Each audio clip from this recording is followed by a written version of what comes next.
What is up, everyone? Phil here, and welcome to DSPReacts, and welcome to my review of the latest movie outing from Jordan Peele, Nope, which I just watched over the last couple of nights. This is an interesting one because unlike a lot of the other movies I've been reviewing on here, this is not a superhero movie. This is not a drama. This is a weird one. Jordan Peele has been known for writing pretty unique horror movies over the last few years. The one that I saw was called Get Out, and there was another one after that called, I think, Us, and I didn't see that one. But Get Out, I really enjoyed. It was a plot I never saw coming. I'm not going to spoil it, but it's a really good movie. It's well acted. It's unique, and very scary, quite frankly. And I really enjoyed the movie, and I was looking forward to this new one, Nope, that I had heard about, but I hadn't heard anything about it. The odd thing about this movie is if you know what it is, it kind of spoils the fun, okay? I went into this having absolutely no preconceived notions of what it was. All I saw was the teaser from last year that they had run on TV or whatever, and I saw this poster, seeing everyone look up. So when you see someone look up, what do you think it is? Aliens? A storm? Something going on, but I don't know. Why would it be called Nope, and what is the movie about? I went into this movie with absolutely no real preconceived notions of what it could possibly be. Let's talk about it. Man, it was interesting. So I'm going to have to spoil it, obviously, because if I don't tell you what the movie's about, obviously, it's going to be a little bit confusing, no? But basically, the movie starts out totally teasing that it's going to be some kind of a weird paranormal movie. It basically opens up at a horse ranch where there's a father and son duo. The father's actually played by Keith David, which is awesome, and it's one of the briefest cameos ever because he's only on screen for a couple of minutes.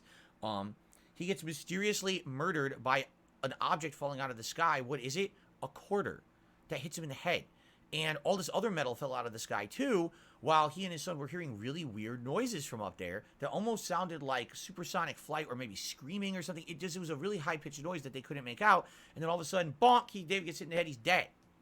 So then the next portion of the movie is basically this son now trying to run this ranch, this horse ranch by himself because he kind of inherited it.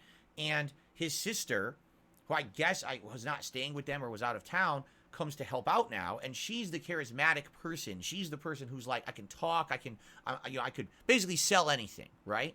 While the main character, I believe his name is OJ, he is actually more of the hard worker, the disciplined person who wants to make this horse ranch work. The problem is he's not very charismatic.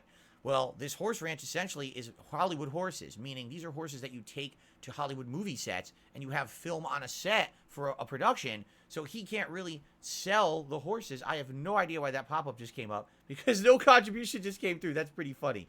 Let me turn that off for now. That was pretty silly. But anyway, basically, it's interesting to see the dynamic between the brother and sister because they definitely love each other, but they are completely different people, and they don't really get along that well half the time either, all right?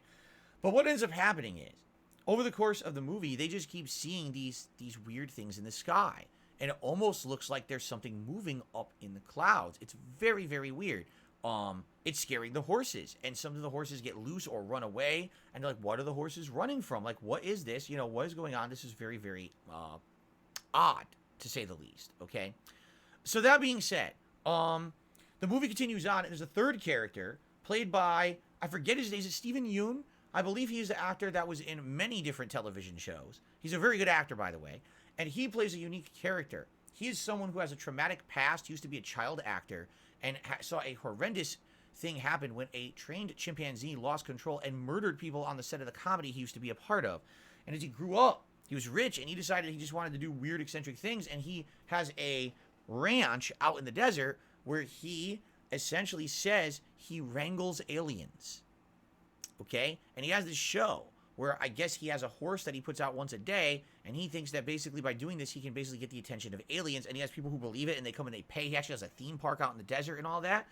So basically, there's like kind of two plots going on at once. They do have some interaction, these two, but they're kind of like two separate plot lines going on at once. The whole first half of the movie, by the way, it's a 2-hour movie. The whole first half of the movie is basically a setup making you think this is like a space alien movie. Like, I totally thought this was going to be like the movie Signs. Did you ever see the Signs, the M. Night Shyamalan movie Signs? And by the way, Jordan Peele said he was actually inspired by Signs as one of his influences to make this movie. So in that movie, you hear about an invasion, and all these things about it. You see corn circles and ever, and then finally the aliens show up in the last act, and it's climactic and it's scary and everything. I thought that's what was going to happen in this movie. This movie is very weird. It's not what I thought, because, ladies and gentlemen, I have to give you a spoiler to give you my review. The second half of the movie is a monster movie.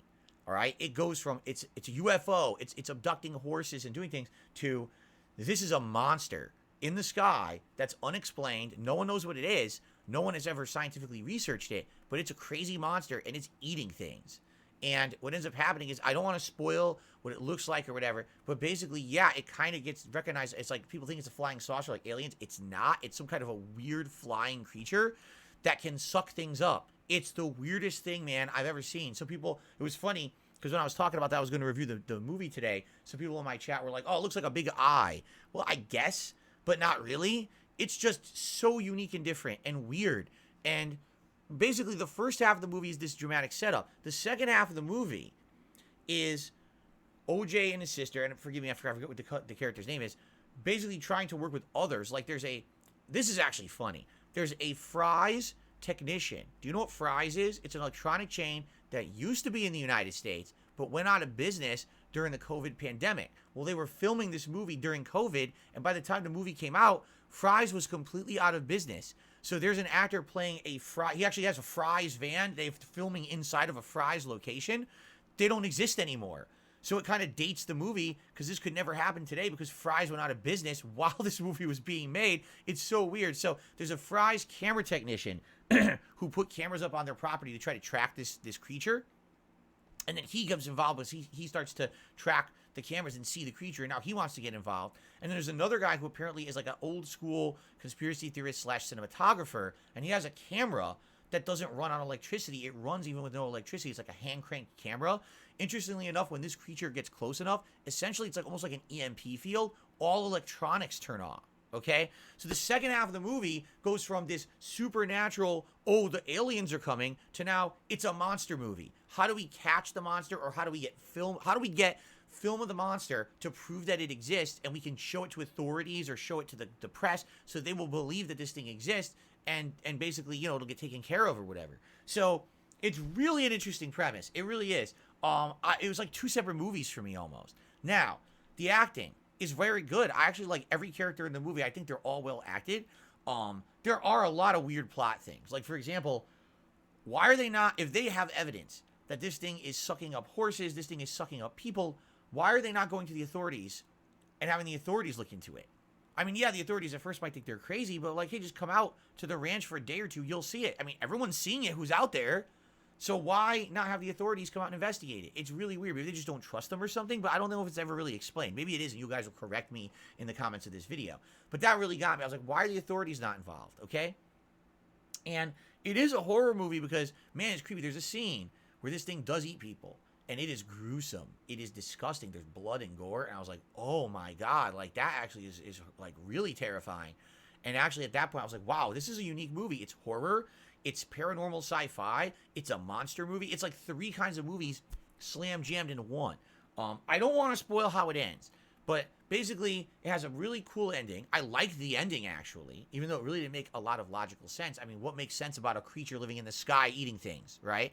But basically, I like the cinematography. It's a combination of kind of suspenseful horror, but a Western. It has a lot of Western themes, a lot of horse riding. It actually has a lot of Western-style music. If you've seen American Westerns, it's actually a big part of the movie. So here's the thing. It's a weird movie. It's a unique movie. I actually found it entertaining. I've seen a lot of people online, as I was kind of doing a little bit of research after the fact. I was curious. I was like, how is this movie received? Because it's nothing like Jordan Peele's first two movies. So I was curious, how was it received? Not as well. It didn't make as much money as the first two, nor did it have legs, meaning people saw it, and once they saw it and talked about what it was, they essentially, no one else went to see it. Kind of killed it. I guess people weren't ready for a monster, alien, hybrid sci-fi movie. It's really hard to even put your finger on what is the movie. But to me, it was actually very entertaining. I was happy I went into it with absolutely no preconceived notions of what the movie was, so that when I actually watched it, I really enjoyed it. I was like, wow, I was hooked. I was actually genuinely hooked. And the funny part was, so the first night I'm watching it, I had intended to watch the whole thing. I fell asleep watching it. I woke up the next morning. I was pissed. I was like, dude, I fell asleep halfway, and now I missed the second half. I really was liking that movie, and now I had to wait another night, to watch it before I went to sleep. Wow, this is good. I liked it. I genuinely thought it was great. I'm going to say one more thing. A lot of people say all the Jordan Peele movies are woke, okay? If you mean that the main characters are African-American, then yeah. But no, I don't think that having African-American characters make it woke. I mean, the characters are strong. They're well-written. They're believable.